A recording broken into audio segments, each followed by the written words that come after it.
All right. Hello, everyone. Thank you so much for joining us today. We are about to start, and I just want to remind you that during the webinar, you can use the Q&A box to send questions. And at the end of it, we're going to save some time to address them, okay? So let's get started. Andrew, please take it over. Amazing. Thank you, Em. All right. Well, thank you, everyone, for jumping on here. We have a fantastic conversation to go through today and a really nice guest who we'll get into a second. But hopefully everyone here is to learn a lot about unlocking growth for a manufacturer's guide to launching subscription-based business models. Quick introduction on who I am. My name is Andrew Gross, and I run the global sales teams and operations here out of the United States for a company called Xyte.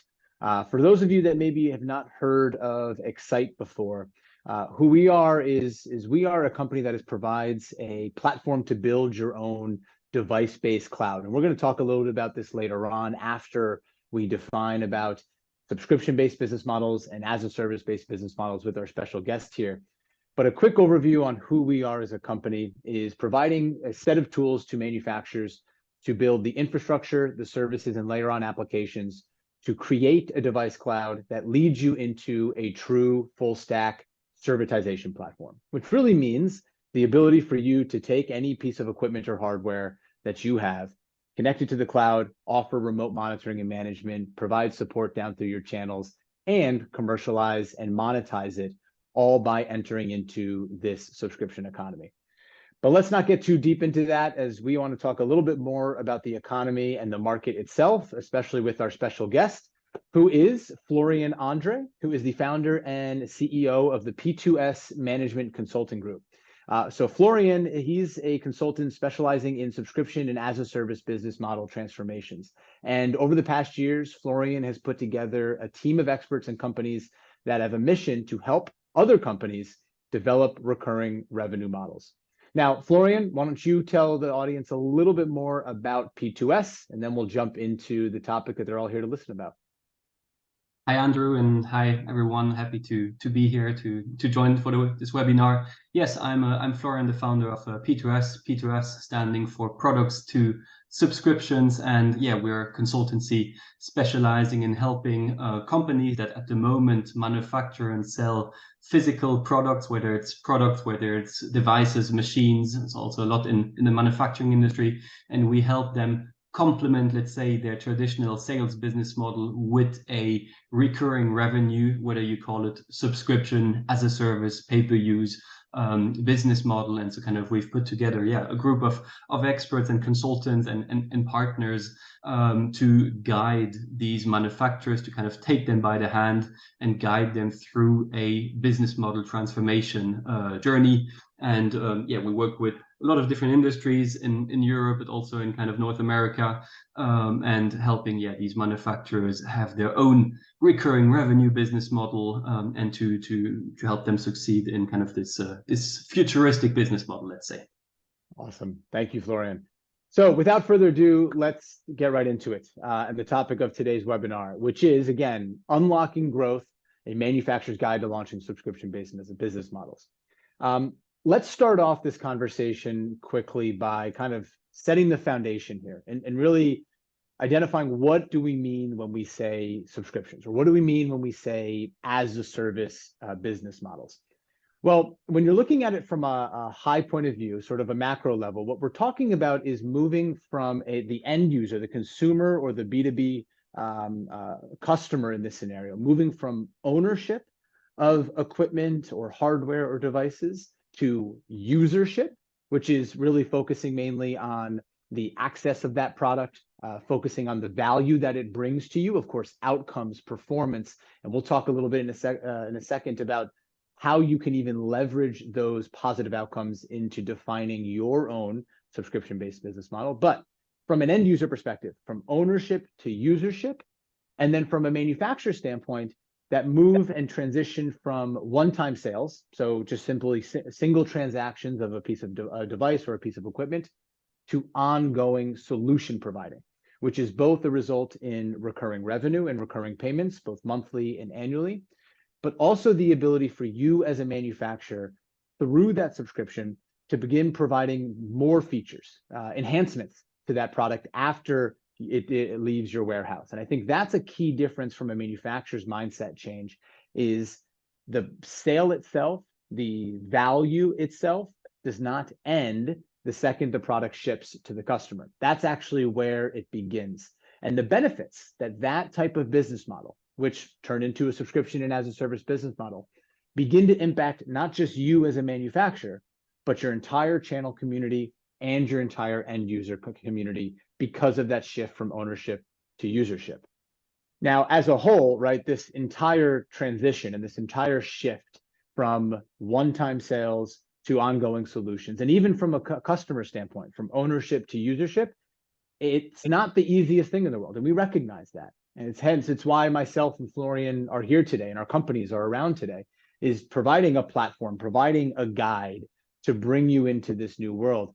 And that's exactly where P2S comes into play, acting as that guide to kind of walk you through. So Florian, is there something you want to maybe add to the subscription as a service?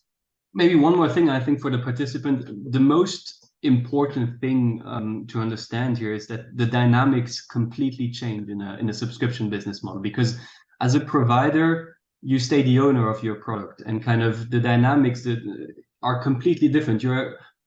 I'm not saying this was not the case before, but yeah, you're incentivized kind of to get the most out of your product over time, and the customers are incentivized as well. And from an environmental perspective, incentives are aligned as well. So the big paradigm shift is here, kind of retaining ownership, as you said, Andrew, and kind of this is what hopefully is kind of understood by everyone.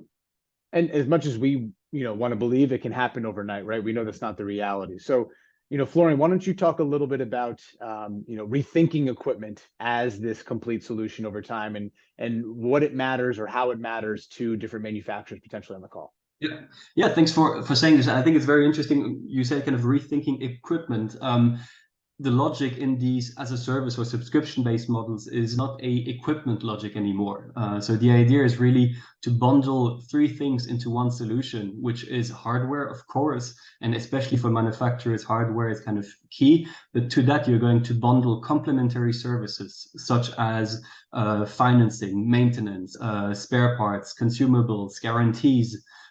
So kind of, and then software, of course. Software is part of pretty much any offering nowadays as well. So kind of, it's about bundling hardware, software, and services into one big solution. And then kind of you have your customers which subscribe to this complete solution as if it would be Netflix or Spotify. So kind of in a very easy manner, they pay some sort of recurring fee. And this recurring fee there, you can be kind of pretty creative, as we'll see now. So there's four different pricing models on the next one here.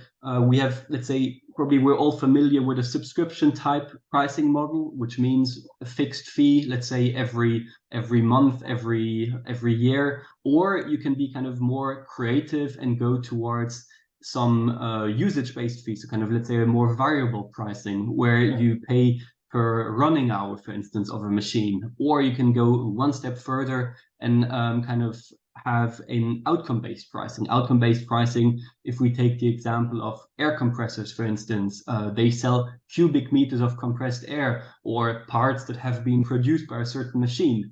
Or you can even go one step even further and kind of have a performance-based model where, let's say, if you as a manufacturer, you allow your customer to have some improvements in the savings that you generate for them, these savings, if you improve the savings for your customers, you should be able to share these savings between you as a manufacturer, as a provider, and the customer. So you see, there's a lot of different pricing models, but you can also combine them. So you can have a subscription-based fee plus a usage-based fee, or a subscription fee plus a paper performance-based fee. So kind of you can be quite creative. There are endless possibilities out there in terms of pricing.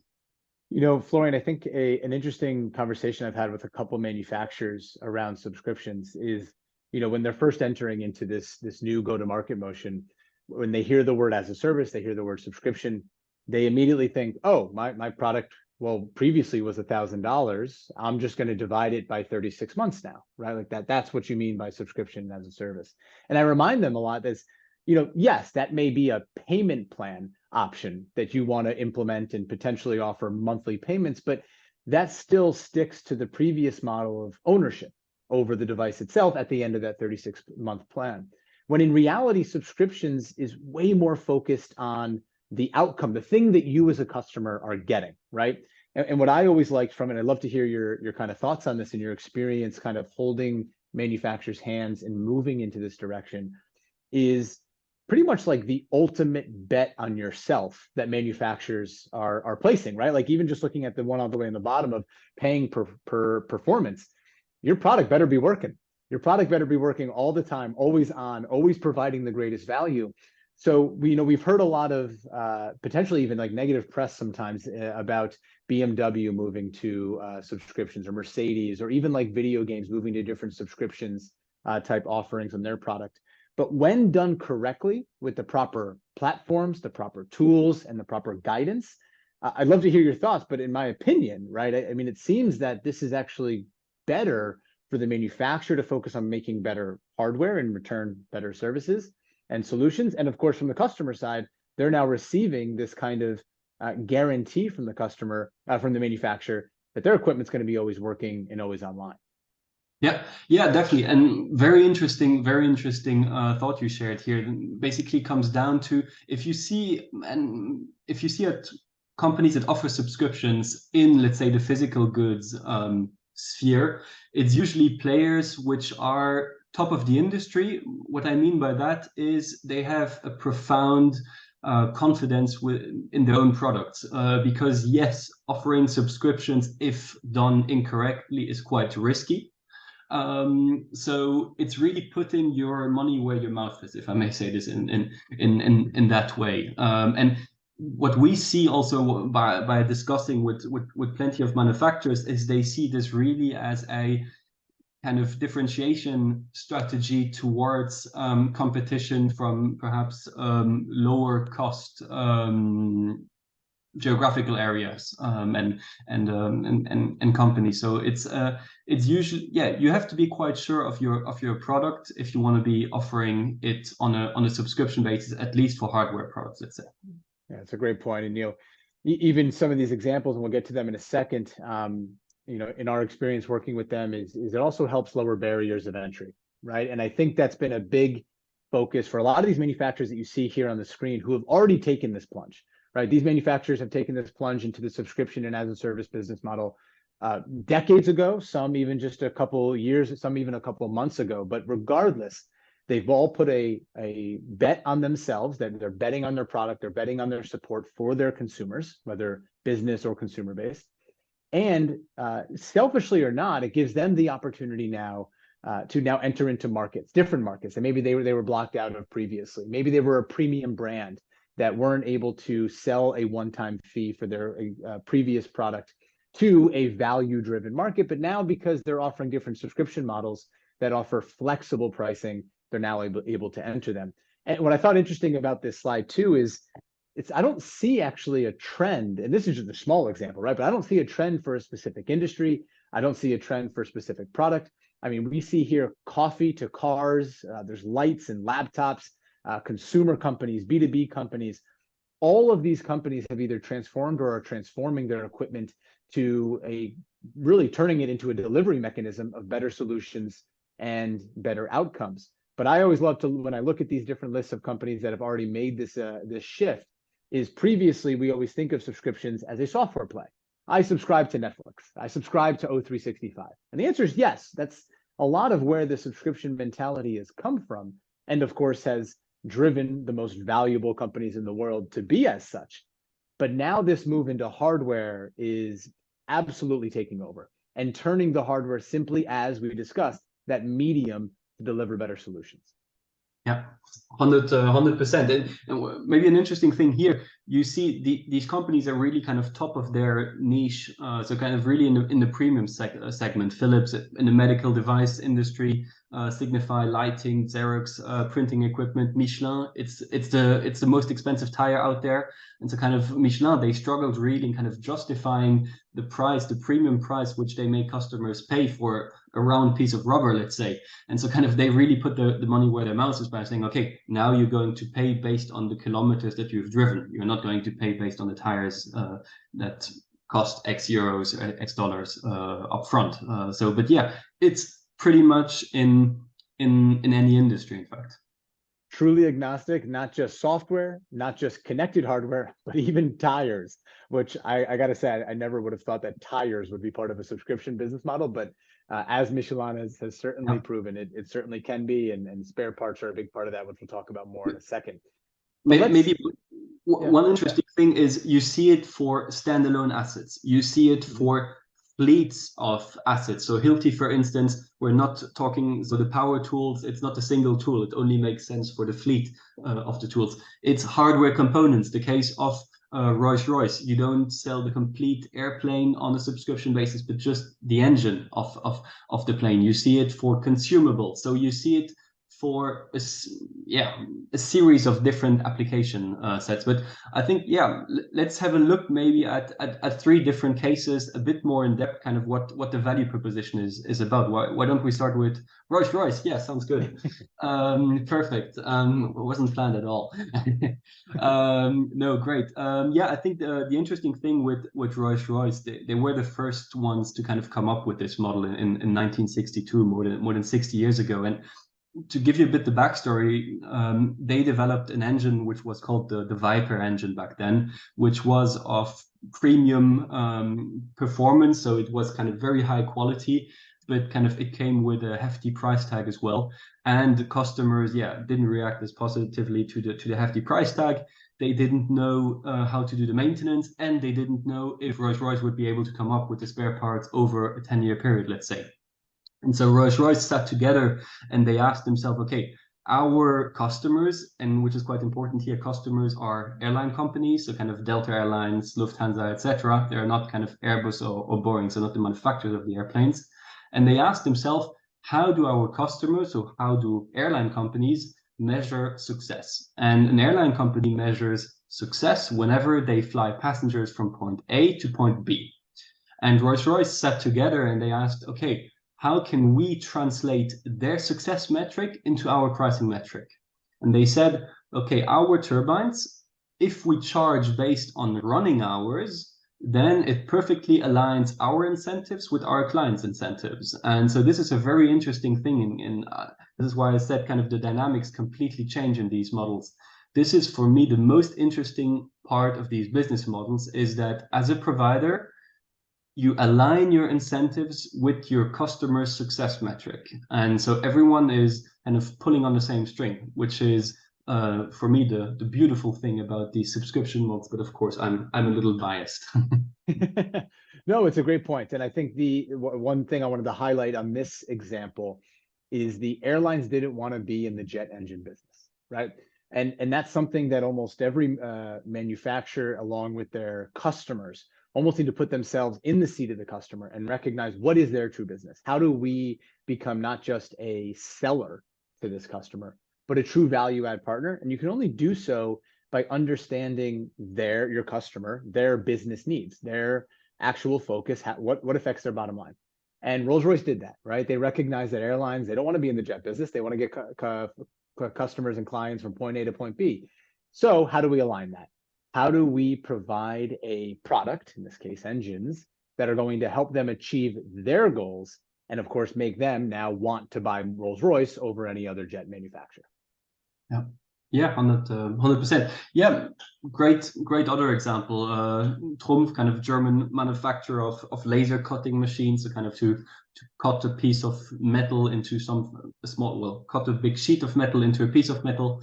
And so here also an interesting model, outcome driven. So kind of customers don't pay $1 million for the machine up front, but they pay based on the number and the size of the parts that have been cut by the machine. So kind of an outcome-based model. And what's interesting here, if we look at the right-hand side, is they didn't do this alone. And so kind of they partnered up here with the Münchner Rückversicherung, which is a financing and insurance provider. So kind of, because Trumpf, of course, is not a financing, it's not a bank, so kind of they shouldn't pre-finance it themselves. So kind of they partner up with a financing partner to help them do that. And then they partnered also up with a IT/IoT infrastructure partner, because you want to automate all these processes, and because billing wants to be automated, contracts want to be automated. It's kind of yeah, Xyte would be a quite good example of such a partner, but I'm sure we can talk about that later. Yeah, the one highlight I love on this example, Florian, is the fact that even when we talked about the Rolls-Royce in the previous one, how they recognized the true business of their customers. You almost have to look inward as well, and that's what Trumpf did here. Is they said, okay, well, we're in the laser cutting business. We're not in the IoT servitization platform business. The same way they didn't create their own ERP or CRM, why should they create their own platform to deliver better services and subscription-based business models? So it's great to see a company recognizing that. Of course, that's why you and I are here today. And I think that's a key point of their success, is getting to market very quickly, not having to start from scratch, and really using the tools at your disposal to offer these new business models. Yeah, 100%. Great other example, and I think I mean, Fujifilm, of course, but the medical industry itself, the medical device industry, kind of the med tech industry, is a booming industry. So at least from what we've seen here at P2S, there's a lot of manufacturers that kind of go towards developing pay-per-use subscription type of models in the medical device industry. Here we have, for MRI scanners, for instance, quite expensive devices where in the end, outcome-based, again, paper shot or paper handled, let's say, patient. And I mean, you get the logic. The idea is equipment is included, services are included, software is included, kind of complete solution offered on a very easy and kind of aligned, so kind of aligning revenues and costs for customers on this basis. But kind of the med tech industry itself, there's a lot going on in this direction, which is also driven by a lot of consolidation within the industry. So kind of let's say hospitals or medical practices are being purchased by kind of bigger groups, which are even more interested by these business models.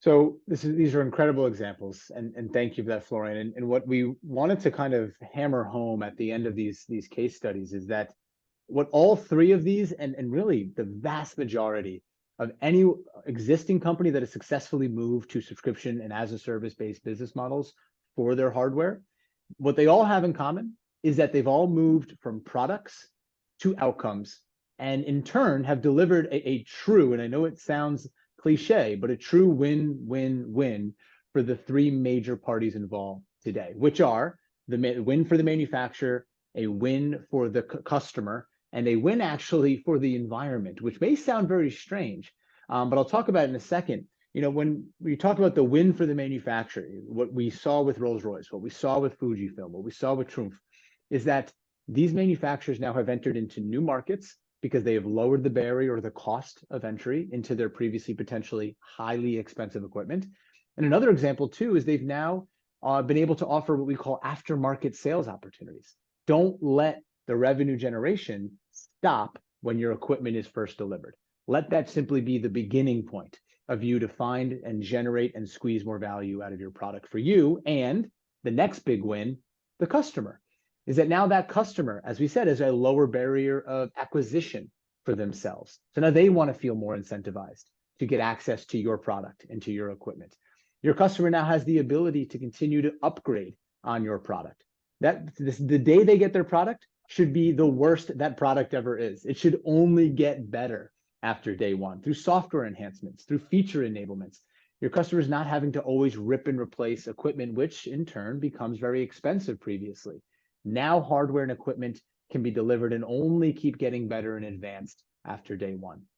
And the last win, which I'm sure the majority of people on this call have probably never even thought about, but actually is the environment, is subscription-based business models do, in fact, support a lower carbon footprint. And one great example of this, because there's lots, But one great example is the support of what we like to call the circular economy.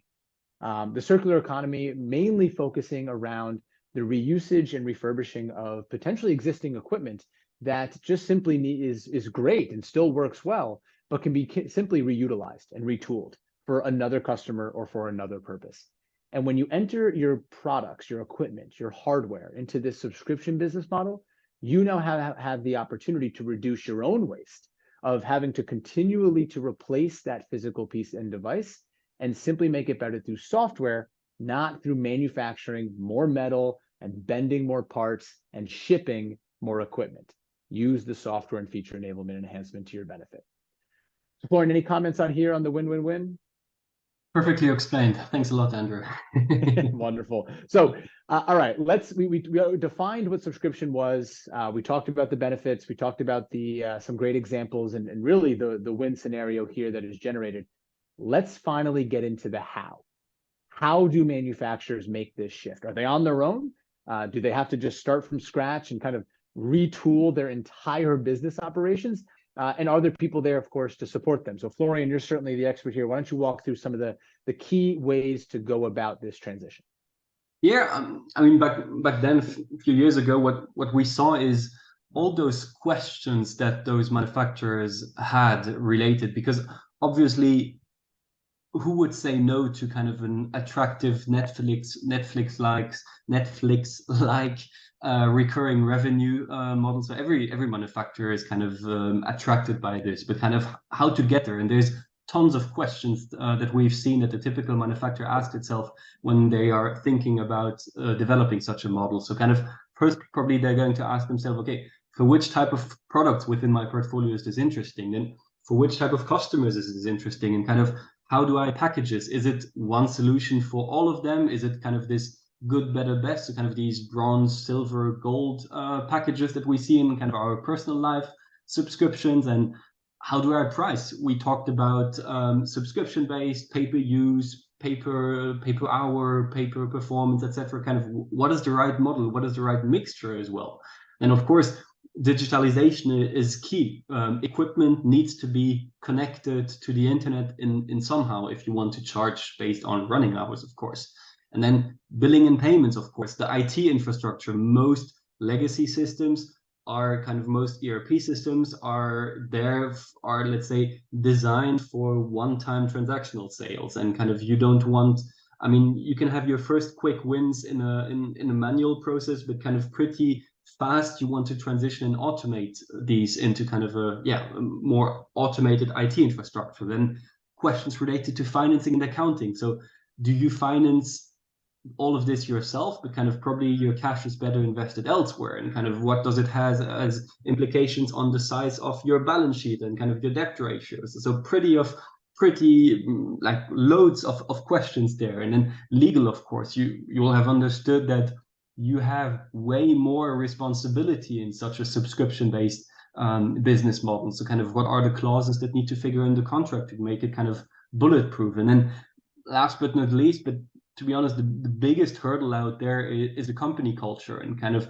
how do you change the mindset of your team from, okay, we've been shipping boxes and selling products in a traditional way for the past decades, towards now we're selling a continuous solution over time on an outcome-based model. Oof, how do you change that mindset? And so kind of in response to all those challenges that we saw, what we did is we designed what we call the subscription action plan. And the subscription action plan is a very extremely structured way of approaching a subscription business model transformation. And so what we've done is we've divided this into three distinct chapters, where first it's about kind of finding a concept market fit. So kind of for which type of products, for which type of customers, co-developing this together with your customers. This is extremely important. You don't want to be kind of sitting in your cave and kind of designing plans and then kind of after 6 months or 12 months kind of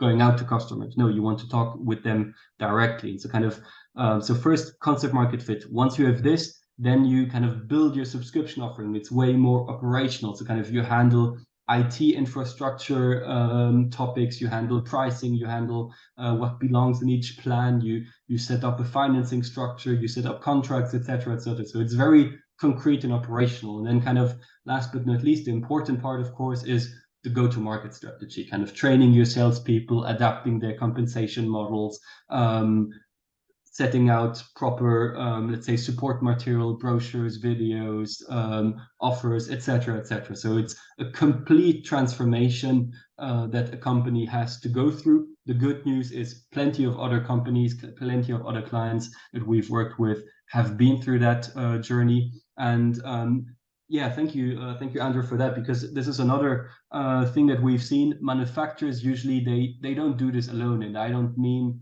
that they need consultancies, but what they do need is they need to partner up with partners which are specialized in particular fields within this subscription economy. So financing partners, for instance, that can offer pay-per-use financing, or law practice that have drafted a lot of general terms and conditions related to subscription models, or insurance providers. Then, of course, there is, let's say, the IT infrastructure part as well, where so you want to automate all your billing processes, for instance, and your contracts management. And so here we've put together an ecosystem of more than 20 partners for different topics. And this is where we partnered up with Xyte, because Xyte can help on the IT infrastructure side and kind of integrating this and automating these processes for the different manufacturers. And maybe Andrew, can you tell us a bit more about kind of what Xyte does? Yeah, I think that's key, because there were a lot of questions on that slide that we already know probably manufacturers are already asking themselves. And then through the subscription action plan, very much as we were mentioning, the manufacturers that are making this transition are not alone in working with yourselves. They're not alone in having to find all of these different technology partners on their own as well, right? They don't have to go out and find their own finance partner. They don't have to go out and find their own legal partners. And what they also don't need to do is go out and find their own device cloud and servitization platform, which is where we come into play and where our partnership comes in, where we look to satisfy that technology platform answer for the delivery and the creation of this subscription-based model. And so where Xyte does come into play here is the actual creation of these different subscription models, the connectivity of your products to the cloud to bring services to the forefront of your customer and your channels themselves. And most importantly, the commercialization, the monetization of the cloud itself, making sure that just because you and your channel partners are able to better support your different products, make sure that you're able to also push and monetize the feature enablement, monetize the support that you're providing, monetize any renewals or refreshes that you're performing with your different hardware. And what we threw on here was just a couple examples of even actually customers today that have leveraged our platform with or without the help of consultancies to be able to do a couple key things. And one of those is to configure and deploy your different devices, all from a single pane of glass, and managing the device life cycles, so that not just you as a manufacturer know where your different equipment is in the field with different customers, but that your customers and their channel partners can do the same to, again, in turn, provide better support. And that support tool also built into that same pane of glass, so that where I'm managing the device lifecycle, I can also take action on that device itself if something goes down or I need to push software updates. And finally, is that true subscription management?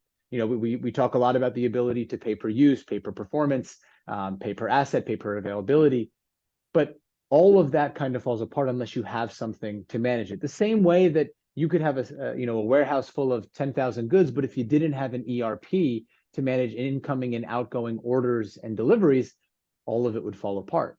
The same thing goes here with the Xyte platform, is that when looking to enter into this subscription-based business model, we have this platform that allows you not just to deliver the transaction as a storefront, we do, but also the management behind the scenes for you and your customer. So your customers can see when they're up for renewals or when a feature becomes available. And you as a manufacturer now have the ability to see that data and then take action on that data for better subscription-based models for potentially different markets and different customers moving forward.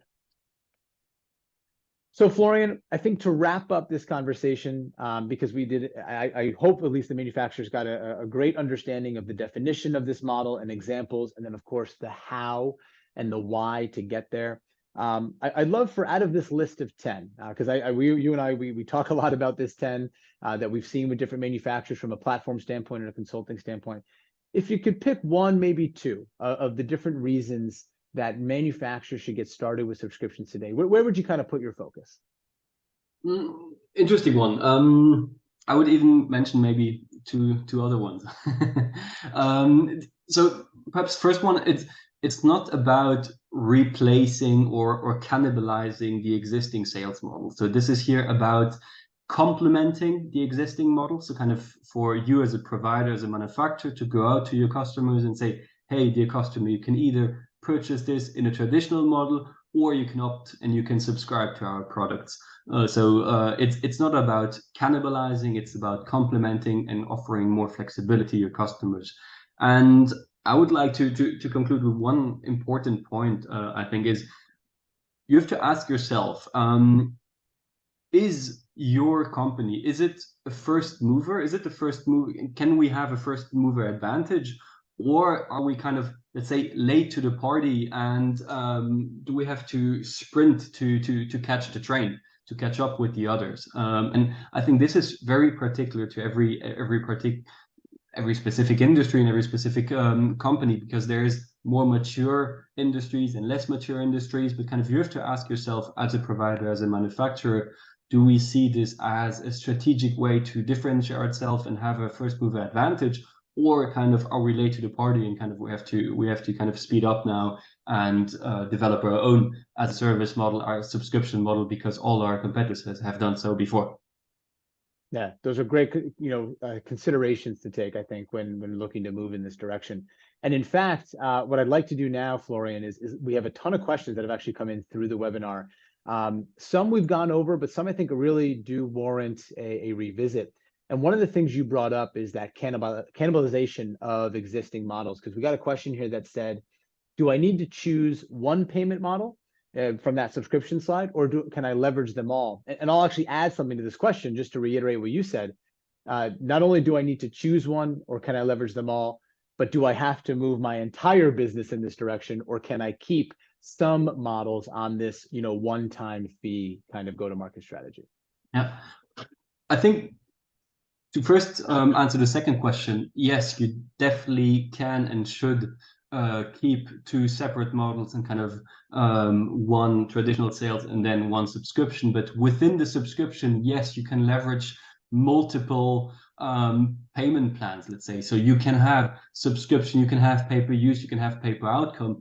However, I would say kind of keep it simple, because the last thing you want is you don't want your customers to be confused and kind of start, okay, but what is the difference now between the pay-per-outcome and pay-per-usage? So yes, you can use multiple ones, but I would suggest sticking to one, because the other thing you can play with is the contract durations. So you can play with, do we have a 6-month commitment? Do we have kind of an evergreen kind of model such as Netflix? Do we have 10-year contracts? Perhaps you can offer discounts if they commit to a longer duration. So you can play with other things, and I don't think it's necessary to have 6 different pricing possibilities towards your clients.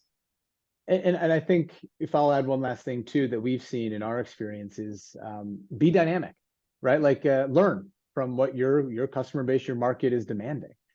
Just because you move in one direction today does not mean that you are blocked out from these other directions tomorrow. And I think that's the importance of being flexible, working with team members like yourself, but also having a platform that allows you to make those changes, not necessarily on the fly, but based upon feedback and inputs from the market. Yeah, very good point. And what we see with the clients that we work with is they usually start with, let's say, a less risky model. So kind of they will start either with a subscription-based pricing or a pay-per-use based pricing.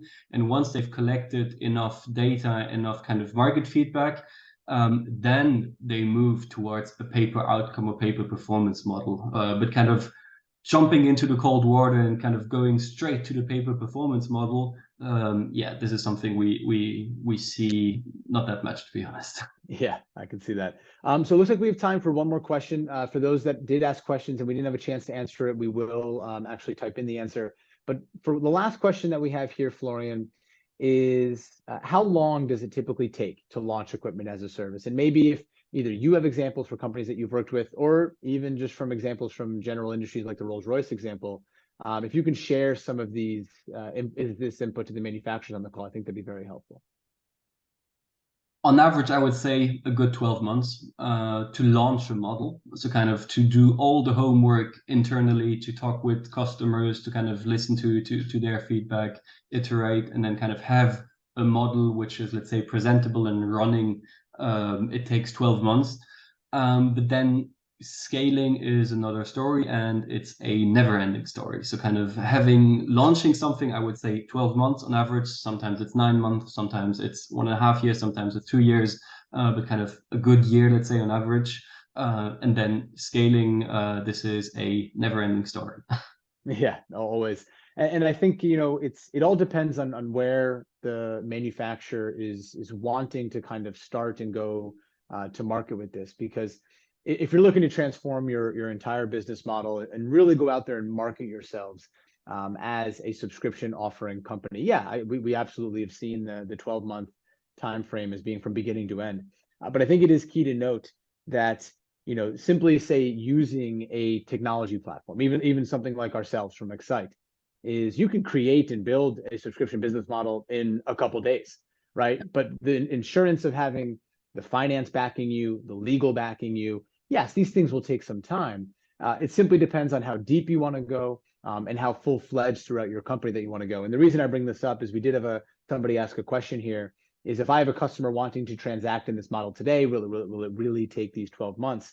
And the answer is actually no. If you have a customer that you want to leverage today in this model, if you go straight into the tools, you can almost break your transition into 2 phases. You can support that customer immediately using the tools to create that subscription business model, while also transforming your company to a subscription-based company in the meantime. So you can have these parallel paths. Yeah, very, very good point. Very good point. Andrew, I completely support that. You can have very quick wins with a number of days or weeks, let's say, with this model. But if you want to have, let's say, a big impact and lasting change, but it also all depends on the size of your company. Are we talking about big manufacturing companies with tens of thousands of employees, which will probably be a lot more rigid, and there it's not going to work within a week. But then you have kind of a more smaller size company where it kind of works perfectly in a very short time frame. So hard to standardize this again, but you can have very quick wins in a short amount of time usually. Great, thank you, Florian. Well, I want to say thank you, a big thank you to those that actually joined us live for the webinar. I really appreciate these questions, were fantastic. I apologize if we didn't get a chance to answer all of these questions, but we will follow up with them shortly. And Florian, I do want to send a big thank you to yourself for joining us today. I think your insight, your experience into really holding the hands of these manufacturers from beginning to end is massive. And if any of those on this call today would like to get in touch with you and want to get started through that subscription action plan, how best should they get in touch with you in P2S? Yeah, thanks, Andrew. First of all, thanks for the invitation. Thanks for kind of organizing all of this and being present in these in this subscription economy. How to get in touch with us, either via the website, LinkedIn directly with me. My email is there as well. So whatever media works best for you. But yeah, happy to just discuss about, let's say, how a subscription model could potentially look like for a given manufacturer. Awesome. Thank you, Florian. And thank you again one last time to everyone on the call. If you guys would like to get in touch with ourselves at Xyte, again, our website is certainly best at www.xyte.io. We've got a great contact us form. Please reach out to us if you want to learn more about our technology platform. And if you'd like to connect to myself or Florian over LinkedIn, we're both pretty active on those platforms. We'd love to get your comments and your feedback. Feel free to send us a direct message anytime if you have any questions from today. Thank you all again. We really do appreciate your time and the questions. And really, we hope to reach out to, or hope that you guys will reach out to us and we can join you and walk you through your transition to the subscription economy tomorrow. Thanks and have a great day. Big thanks to everyone.